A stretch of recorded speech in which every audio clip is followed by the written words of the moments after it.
Centuries ago, the very idea of justice was fragile, dependent not on hard science but on rumor, testimony, and the whims of local authority. A thief could slip away into the woods and vanish forever. A murderer could ride across the county line and begin a new life without ever fearing pursuit. Investigations were crude, often relying on confessions that were beaten or coerced from the accused, or on the word of neighbors who may have been driven by jealousy or hatred rather than truth. The tools we now take for granted, microscopes, databases, genetic sequencing machines, were unheard of in a world without fingerprints, without cameras on every street corner, and without the invisible code inside each of us that links us to our ancestry. Guilt was often a matter of circumstance. Crimes vanished into the mist of time, and victims were buried without answers. Yet the centuries have brought something extraordinary. Step by step, science has stripped away the shadows that once had killers. Forensic technology has become the great equalizer, the final witness that cannot lie, cannot be bribed, and cannot be intimidated. And in our own time, 2025, every week seems to bring a headline about another long-forgotten mystery finally unraveled by one of the most powerful tools of all, DNA. It is as though the victims are speaking across the decades, their silence finally broken by a molecule too small for the eye to see, but too precise to deny. Cold cases, once thought to be buried forever, are thawing in the heat of modern science. The cases are chilling, the crimes horrific, and the justice long overdue. But what makes them remarkable is not just the suffering they reveal. It is the patience of time and the relentlessness of science. When a drop of blood, a single hair, or even the faintest trace of skin beneath a victim's fingernails survives decades of dust and neglect, it can be transformed into a voice that echoes across history. Tonight, we follow that voice as we examine four baffling cases that confounded detectives, shattered families, and terrified communities. Cases finally closed thanks to the unstoppable progress of DNA forensics. The first case begins in a quiet suburb, the kind of place where children ride bicycles on warm evenings, and neighbors wave over white picket fences. But in the late 1970s, this peace was shattered. A young woman, barely out of high school, was found brutally murdered in her own home. The crime scene was chaotic. Drawers pulled open, photographs smashed, furniture overturned, as though a storm had blown through her life. But the storm was human, and worse than any force of nature. Detectives combed through the house, looking for clues, but what they found only deepened the mystery. A partial fingerprint smudged beyond use, fibers, too common to trace, and a drop of blood, dismissed at the time as useless because no one imagined the technology that would one day make it priceless. Her family buried her, and the town tried to move on, but whispers lingered. Who could do such a thing? Why was she targeted? The trail grew cold, and the case file joined the hundreds of others stacked in dusty archives, waiting for a miracle. That miracle would not come for decades. Time changed everything. Detectives retired, memories faded, but science advanced. By the early 2000s, DNA databases were growing, fed by samples from prisoners, arrestees, and eventually even consumer genealogy tests. Cold case units began reopening boxes once thought untouchable. The young woman's case was among them. That same drop of blood, once ignored, was sent to a modern lab, and from it, a genetic profile was built, a digital fingerprint carved not in ink, but in the spiral staircase of life itself.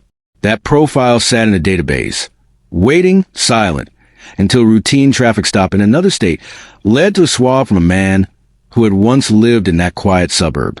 Decades had passed, but the DNA spoke instantly. The blood in the girl's house belonged to him. Confronted with evidence more powerful than any alibi, he confessed. Justice had finally arrived, carried not by rumor but by science. Stories like this are not rare anymore.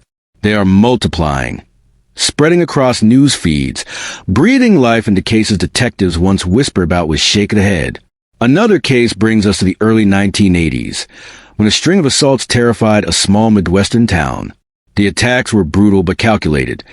The perpetrator seemed to vanish into the night, leaving almost nothing behind. Almost nothing, but not quite. In one case, a single strand of hair was recovered from a victim's clothing. At the time, hair analysis could only identify basic traits: color, thickness, perhaps a microscopic pattern. It was enough to suggest but never to prove.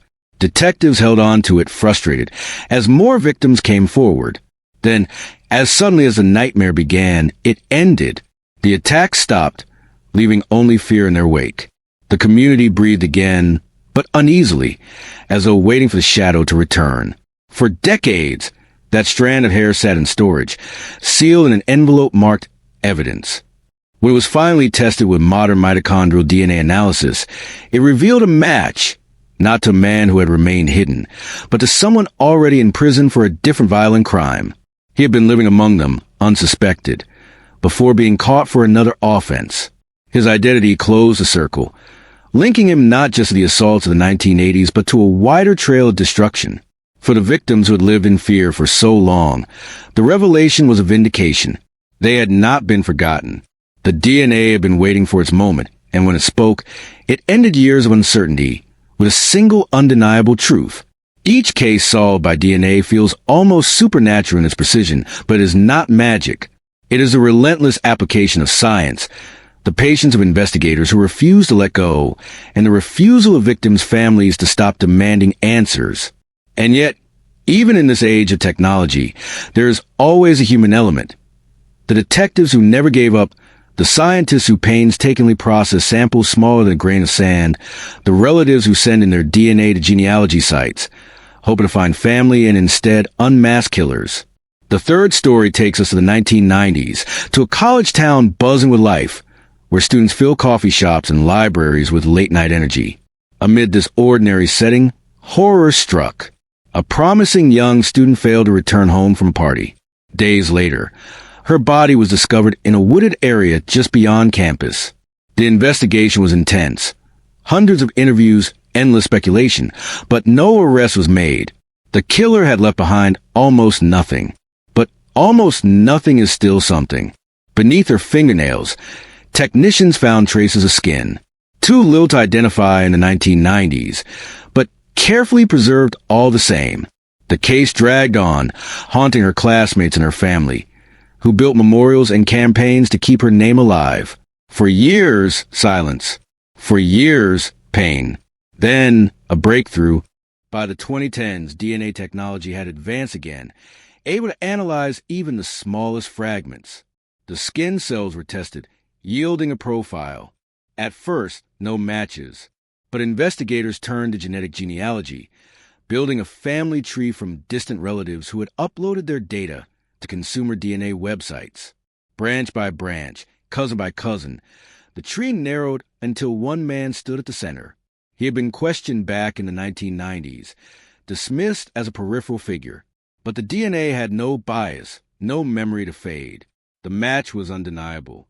He was arrested, and in court, as the evidence was read aloud, the victim's family wept, not just for the tragedy of what had been lost, but for the vindication that came from never giving up.